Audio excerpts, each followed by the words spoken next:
Hi hello, വെറുതെ ഇങ്ങനെ വീട്ടിൽ ഇരുന്നപ്പോഴത്തേക്കും ഒന്ന് പുറത്തൊക്കെ പോയിട്ട് വരാം എന്നോർത്ത് ഇറങ്ങിയ ഒരു ഇറക്കമാണ് കേട്ടോ ഇതെന്താണെന്ന് വെച്ച് കഴിഞ്ഞാൽ വീട്ടിൽ ഇരുന്ന് ഇങ്ങനെ ഇരിക്കുമ്പോൾ പൊതുവേ എനിക്കൊന്നും അങ്ങനെ ഫുഡോ കാര്യങ്ങളോ ഒന്നും എനിക്കങ്ങനെ പെട്ടെന്ന് കഴിക്കാൻ തോന്നാറോ കൊതിയോ കാര്യങ്ങളോ ഒന്നുമില്ല.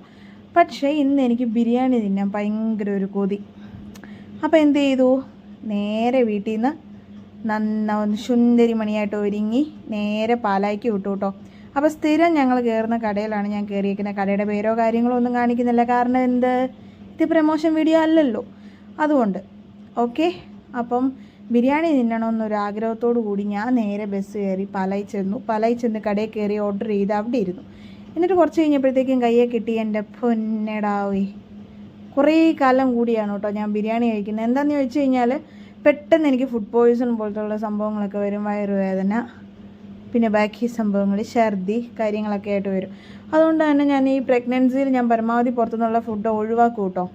അപ്പോൾ ഇന്ന് എന്താണെന്നറിയില്ല, എനിക്ക് ബിരിയാണി കഴിക്കാൻ തോന്നി.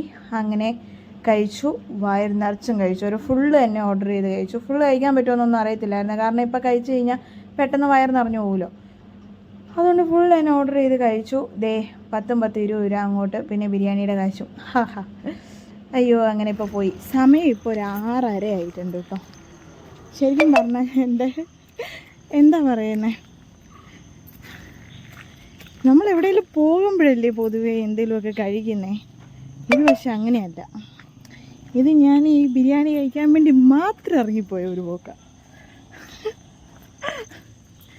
കുഞ്ഞുവാവയ്ക്കല്ലേ, കുഞ്ഞുവാവ എന്തെങ്കിലും ആഗ്രഹം പറഞ്ഞാൽ നമ്മൾ സാധിച്ചു കൊടുക്കണ്ടേ.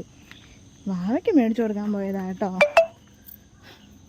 ഞാൻ എന്തേലും ഫുഡൊക്കെ കഴിച്ച് കഴിയുമ്പോഴത്തേക്ക് എൻ്റെ കൂട്ടുകാരോട് ഞാൻ പറയും, കുഞ്ഞുവാവയ്ക്കല്ലേടാ എന്ന് പറഞ്ഞാലേ വാവയ്ക്ക് ബിരിയാണി മേടിച്ചു കൊടുക്കാൻ പോയതാണ്. അതിനിപ്പോൾ എന്നോട് മാത്രമല്ലേ ചോദിക്കാൻ പറ്റുള്ളൂ, എനിക്ക് മാത്രമല്ലേ കേൾക്കാൻ പറ്റുള്ളൂ. അതുകൊണ്ട് അയ്യോ, അത്രേ ഉള്ളൂ. Bye bye, see you. ഓരോ നിമിഷവും സന്തോഷമായിട്ടിരിക്കുക കേട്ടോ എല്ലാവരും. വാവ